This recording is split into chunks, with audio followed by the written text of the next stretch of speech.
हमारे YouTube channel Shyam tutorials में। आज हम लोग क्लासिफिकेशन यानी वर्गीकरण का पहला भाग पढ़ेंगे, जो रीजनिंग का तीसरा चैप्टर है। आज इसके बारे में हम लोग अच्छे से कॉन्सेप्ट समझेंगे कि किस प्रकार के प्रश्न होते हैं और कैसे आता है। जैसे पहले जो परिभाषा है, डेफिनेशन है क्लासिफिकेशन या वर्गीकरण का, जिसको आप साइंस में या और अन्य माध्यम से पढ़े भी होंगे। जैसे वस्तुओं को एक समूह में बांटने छांटने की प्रक्रिया है, उसे ही वर्गीकरण कहते हैं। जैसे एग्जांपल्स मान लेते हैं, पुस्तक ही हो या कोई पुस्तक किताब दुकान हो, तो उसमें वो कंपटीशन लेवल का बुक अलग रखता है, स्कूली बच्चों का बुक अलग रखता है, या और भी लेवल का जो बुक है सबको एक अलग अलग समूह में छांट कर रखता है, और कॉपी वगैरह, पेन वगैरह, पेंसिल वगैरह को अलग अलग छांट कर रखता है। उसी प्रकार एक किराना दुकान वाला भी, मान के चलिए कोई साबुन लेने गया है, तो उसको साबुन वाले को जो अपना रखने का जगह हो वहां से निकालेगा। कोई खाने का वस्तु हो, जैसे मिक्सचर हो गए, बिस्कुट हो गए या और भी कुछ हो गए, उन सबको वो अलग अलग रखता है। तो उसी प्रकार से यहाँ भी क्लासिफिकेशन में 4 ऑप्शन दिए हुए रहते हैं, और इसमें जो है जनरली 3-4 कॉन्सेप्ट का होता है। एक होता है सामान्य ज्ञान के आधार पे कुछ प्रश्न पूछे जाते हैं, कुछ प्रश्न जो है वो आपके नंबर बेसिस यानी मैथमेटिकल ऑप्शंस यानी गणितीय विधि वाले, स्क्वायर, क्यूब या और भी सेक्टर का पूछे जाते हैं। इसके अलावे कुछ प्रश्न जो है वो अलग लेवल का पूछे जाते हैं। जैसे मान के चलिए वो दिया हुआ रहे अल्फाबेट ABCD का कॉन्सेप्ट रहे, जिसमें सीधा वाला भी रहे, उल्टा वाला भी रहे, इन सब का बेसिकली पूछा जाता है। और 4 विकल्प दिए हुए रहते हैं, और उनमें से लिखा हुआ रहता है कौन सा अलग है, कौन सा अलग है निम्न में से, या लिखा हुआ रहेगा कौन सा बेमेल है, कौन सा भिन्न है, और या लिखा हुआ रहता है कौन सा विषम है। तो 4 अलग अलग विकल्प चुने रहते हैं उसमें से, और वही विकल्प को चुनकर आपको प्रश्नों को हल करना है। कौन सा अलग है, कौन बेमेल है, कौन सा भिन्न है और कौन सा विषम है। इन तमाम जो कॉन्सेप्ट वाले प्रश्न हैं, इनको पूछेगा जाता है। इंग्लिश में उसी लिखा रहता है फाइंड द ऑड वन या फाइंड द डिफरेंट, या ऐसा लिखा हुआ रहेगा। तो आपको ध्यान देना है, आज हम लोग जो सामान्य ज्ञान लेवल का जो कुछ प्रश्न होता है क्लासिफिकेशन का, उसको बनाने वाले हैं अभी। जैसे मान के चलेंगे बहुत प्रकार का लेवल होता है वहाँ, राज्य राजधानी, देश राजधानी, इसके अलावा देश के अन्य शहर, कुछ अंतरराष्ट्रीय लेवल का जैसे करेंसी, मुद्रा वगैरह हो गया। इसके अलावा साइंस का डे का यानी दिवस का, जैसे गांधी जयंती, शिक्षक दिवस, या और तमाम जो कॉन्सेप्ट होते हैं उसके लेवल का भी कुछ प्रश्न दिया हुआ रहता है। और कुछ प्रश्न जो है वो आपके शारीरिक और कुछ जैसे बायोलॉजी यानी जीव विज्ञान से संबंधित, फिजिक्स, केमिस्ट्री के आधार पर भी होता है। कुछ प्रश्न इंग्लिश का भी, वर्ड वगैरह से संबंधित भी कभी कभी पूछे जाते हैं। तो यहाँ पे ध्यान देंगे, जनरली जो प्रश्न मैक्सिमम पूछे जाते हैं उसके कॉन्सेप्ट के बारे में बता रहे हैं। जैसे मान के चले पहला ऑप्शन दिया है मणिपुर, फिर दिया है कलकत्ता, फिर लिखा हुआ है मिजोरम, और फिर लिखा हुआ हो सिक्किम, फिर लिखा हुआ हो सिक्किम। अब बोले जाता है कि इसमें से अलग कौन सा है, डिफरेंट कौन सा है, 4 ऑप्शन दिए हुए हैं। तो अब इसमें ध्यान देंगे, मणिपुर भारत का नॉर्थ ईस्ट का एक राज्य है, यानी राज्य का नाम है, राज्य का नाम है। जबकि और जैसे कलकत्ता पश्चिम बंगाल राज्य है, उसकी राजधानी का नाम है। ध्यान देंगे, मिजोरम एक राज्य का नाम है और सिक्किम भी एक राज्य का नाम है।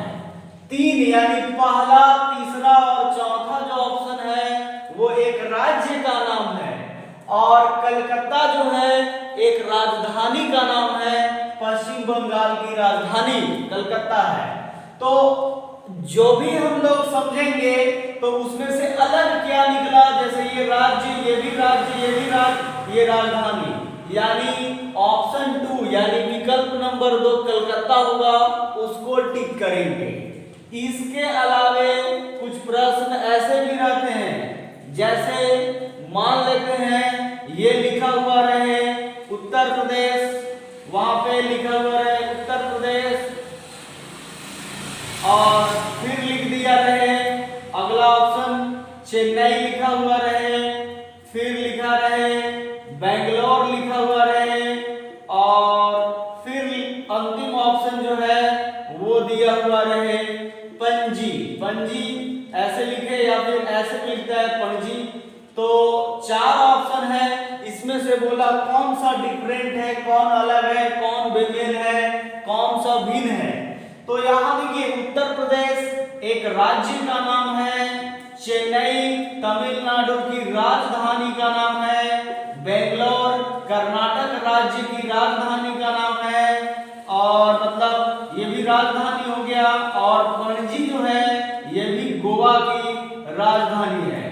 और उत्तर प्रदेश जो है वो एक राज्य है, माने यूपी उत्तर प्रदेश एक राज्य है और ये तीनों जो है राजधानी है, चेन्नई तमिलनाडु की, बेंगलोर कर्नाटक की, पणजी गोवा की।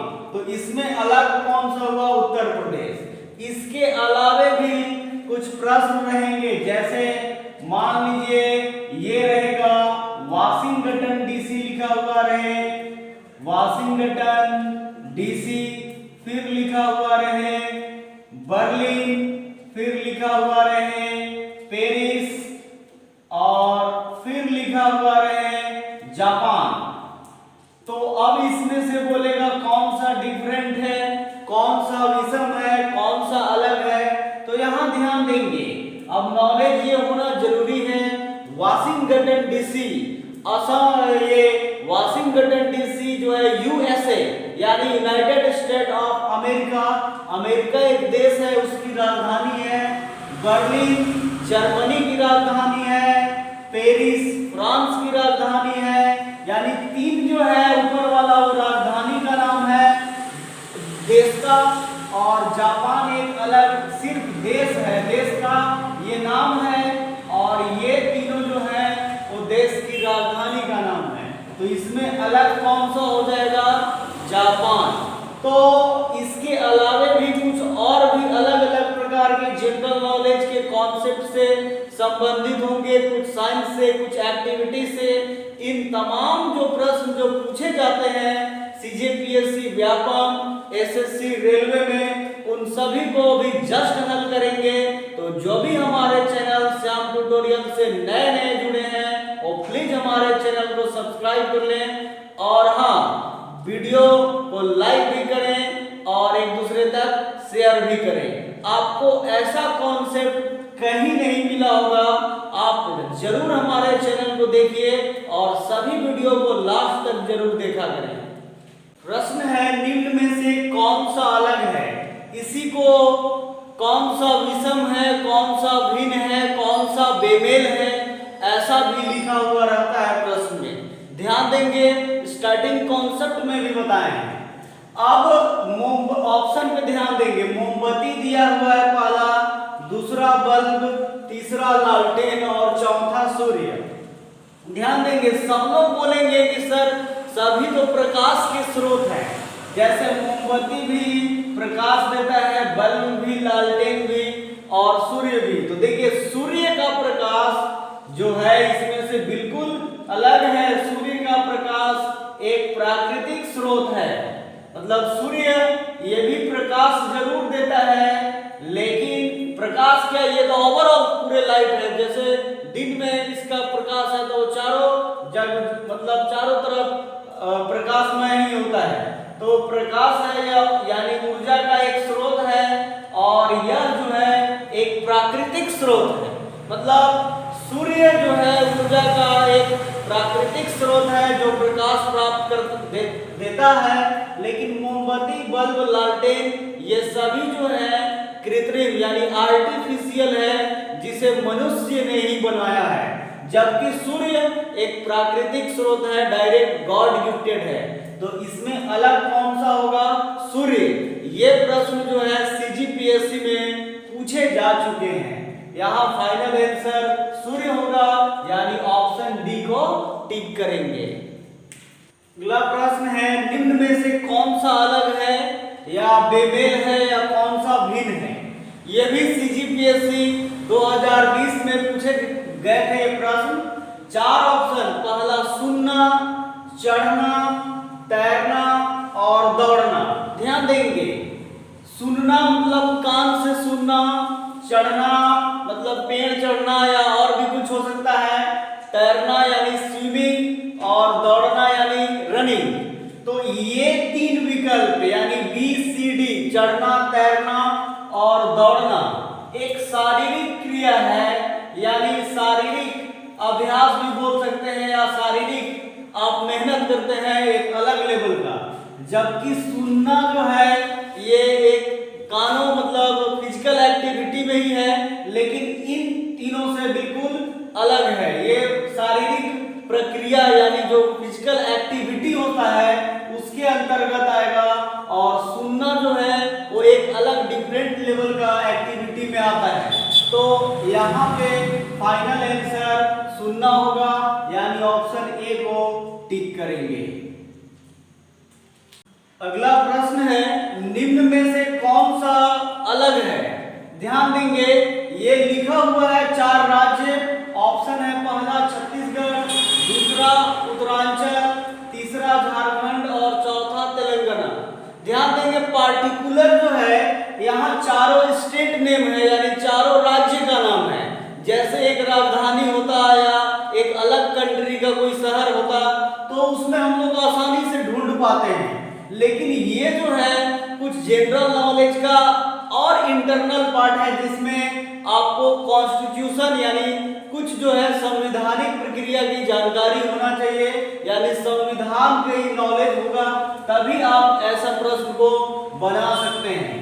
जैसे 3 राज्य यानी छत्तीसगढ़, उत्तरांचल और झारखंड, तीनों राज्य का एक साथ गठन किया गया था, यानी छत्तीसगढ़, उत्तरांचल जो आज उत्तराखंड के नाम से भी जाना जाता है, और झारखंड, ये 3 राज्य जो थे वो एक साथ गठित किए गए थे, यानी एक साथ तीनों का गठन किया गया था। जैसे छत्तीसगढ़ का गठन 1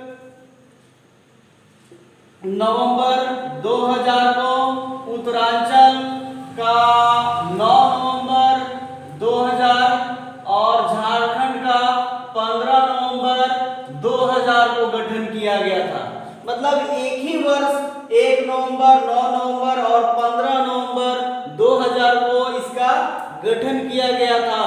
तीनों राज्य एक साथ अस्तित्व में आए थे। छत्तीसगढ़ का गठन मध्य प्रदेश राज्य का पुनर्गठन करके किया गया, यानी उससे अलग किया गया, और उत्तरांचल का गठन उत्तर प्रदेश से विभाजित कर यानी उत्तर प्रदेश का पुनर्गठन करके किया गया, और झारखंड राज्य का बिहार राज्य से अलग करके यानी बिहार राज्य का पुनर्गठन करके।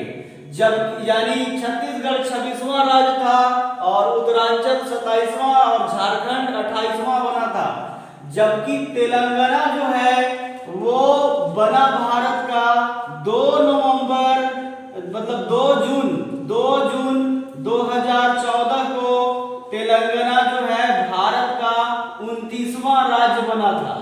तो अब यहाँ पे ये ध्यान यही देना है कि इन सब कॉन्सेप्ट की जानकारी रहे, तभी बहुत सारे लोग बना पाएंगे, नहीं तो ऐसा प्रश्न बनाना बहुत मुश्किल होगा। तो आपको रीजनिंग के भी कॉन्सेप्ट के लिए ये जो सामान्य ज्ञान का लेवल है उसको भी नॉलेज रखना बेहद जरूरी है। जैसे ये 3 राज्य हुए छत्तीसगढ़, उत्तरांचल और झारखंड, ये तीनों का गठन एक साथ किया गया, और तेलंगाना का गठन अलग 2 जून 2014 को किया गया, और इन तीनों का 2000 ईस्वी में किया गया।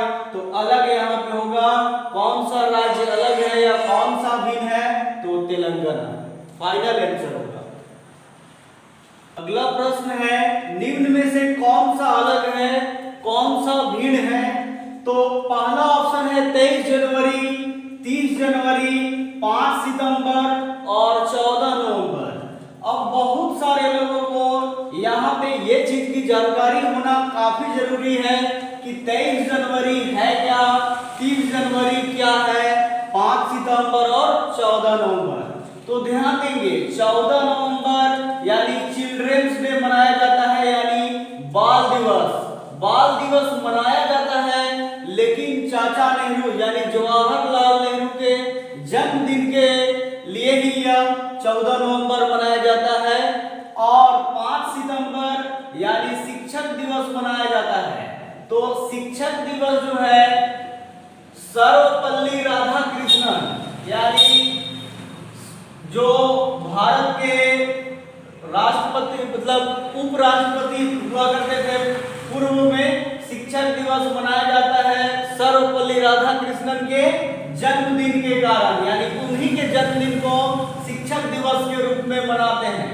यानी ये दोनों, ये सर्वपल्ली राधाकृष्णन का जन्मदिन है 5 सितंबर और 14 नवंबर जवाहरलाल नेहरू का जन्मदिन है। और 23 जनवरी सुभाष चंद्र बोस यानी सुभाष चंद्र बोस का ही जन्मदिन है।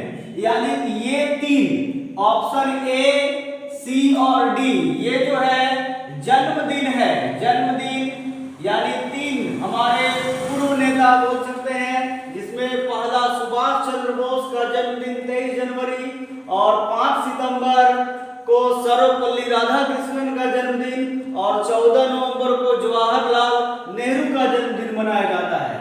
और 30 जनवरी जो है वो गांधी जी की मृत्यु का दिन है, जिसे हम लोग पुण्यतिथि बोलते हैं, यानी गांधी जी की पुण्यतिथि मनाते हैं, जिसको हम लोग शहीद दिवस के रूप में जानते हैं। यानी ये जो तीन है 23 जनवरी, 5 सितंबर और 14 नवंबर वो जन्मदिन से संबंधित है, जबकि 30 जनवरी जो है वो गांधी जी के मृत्यु से संबंधित यानी पुण्यतिथि से है, जिसे शहीद दिवस के रूप में मनाते हैं। तो ऑप्शन नंबर बी ये क्लिक करेंगे। ये भी 2020 सीजीपीएससी का पूछा हुआ प्रश्न है, यानी फाइनल आंसर 30 जनवरी। प्रश्न है, निम्न में से कौन सा माह अलग है? मार्च, दिसंबर, जनवरी और नवंबर। यहाँ पे ध्यान देना है कि कौन कौन से महीने 30 दिन और 31 दिन के होते हैं, इसके कॉन्सेप्ट पे। और बहुत सारे लोग उसको काउंट करने लगते हैं, उसमें भी टाइमिंग ज्यादा लग जाता है। तो ऐसे आप ध्यान रख सकते हैं, एक कॉन्सेप्ट है, जैसे अपने हाथ को ऐसे निकालेंगे और जो अप वाला होगा यानी ऊपर निकला हुआ वो 31 दिन का होता है, और फरवरी और मार्च सिर्फ 28-29 दिन का होता है लीप ईयर के कंडीशन के अनुसार, और यानी बाकी जो डाउन वाला होगा वो 30 दिन का होता है। तो जनवरी 31 दिन, फिर फरवरी जो होता है 28-29 दिन का, मार्च 31 दिन का फिर से अप वाला, अप्रैल 30 दिन का डाउन है, मई 31 दिन का फिर से अप है, जून 30 दिन का डाउन में, फिर जुलाई 31 दिन का। उसके बाद ध्यान देना है जुलाई भी 31 का, फिर लगातार अगस्त भी 31 दिन का, यानी यहाँ जुलाई के बाद ये अगस्त 31 दिन, फिर सितंबर 30 दिन का, अक्टूबर 31 दिन का, नवंबर 30 दिन का और दिसंबर 31 दिन का। यदि उस कॉन्सेप्ट पे नहीं आपको ध्यान है तो ये ध्यान रखेंगे जो 30 दिन का महीने होते हैं उसमें होता है सितंबर, अप्रैल, जून और नवंबर। ये चार जो मंथ हैं यानी सितंबर, अप्रैल, जून और नवंबर, ये 30 दिन का होता है। और 29 या 28 दिन वाला कंडीशन का सिर्फ जो है वो फरवरी आता है लीप ईयर के कारण। और बाकी जो 5 महीने हैं यानी 5 महीने जैसे सितंबर को छोड़ दिए, अप्रैल, जून, नवंबर ये 30 दिन का, और फरवरी 28-29 दिन का। और नहीं तो स्टार्ट करेंगे यहाँ से, जो अप वाला होगा वो 31 दिन का, जो डाउन वाला होगा वो 30 दिन का। तो तो उस आधार पर भी बना लेंगे। तो यहाँ आप देखिए मार्च जो है वो 31 दिन का होता है, दिसंबर भी 31 दिन का, जनवरी भी 31 दिन का, नवंबर जो है वो 30 डेज का होता है, 30 दिन का। तो ऑप्शन डी अलग होगा नवंबर, उसको टिक करेंगे। इन तमाम कॉन्सेप्ट पर समान ज्ञान से आधारित क्लासिफिकेशन यानी वर्गीकरण का जो समान ज्ञान वाला कॉन्सेप्ट है वो टाइप होता है। तो अगले दिन हम लोग दूसरे टाइप यानी जो नंबर बेस्ड होगा यानी संख्या पर आधारित या मैथमेटिकल कॉन्सेप्ट के आधार पर जो आधारित होगा उन सब को पढ़ेंगे।